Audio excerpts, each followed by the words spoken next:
I'm Shirley Frank, Addicted to Art, has asked me to do an art tutorial on my watercolor and ink to help inspire people to be creative during lockdown. I'm going to go through some of the materials I use to do my watercolor and inks.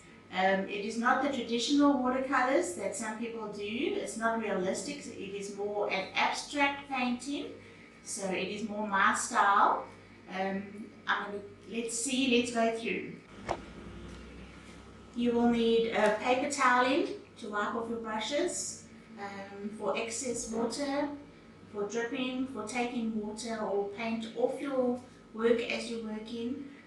I like to lift up my painting, let paint drip down the painting as I'm doing the painting. Also, I'd like to go through the different paints that you've got. When you buy your paints, some people don't know, you get different types of paint categories. Opaque, semi-opaque, and transparent. I just want to chat to you quickly about the pens that is important to use when you're doing the line work, which is important when I'm doing my work, because I do line work on top of my watercolors.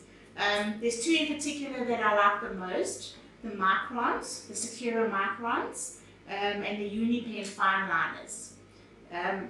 You've got to be very careful which fine liners you use. You can't use any ones. They've got to be light fast, they've got to be permanent, they've got to be waterproof, they've got to be archival ink. And especially afterwards, I've got a process of doing my watercolors. I do my watercolors first, I do my line work next, and then I actually go back and I do my watercolors afterwards on top of the line work, bringing out the complete picture afterwards. So I cannot have any bleeding after I've actually put the line work down on the paper. So you've got to know which pens you're actually using. And then lastly, of course, the watercolor paper you choose. A lot of people don't know whether they want to use hot press or cold press. Your hot press paper leaves a smooth, it's got a smooth texture.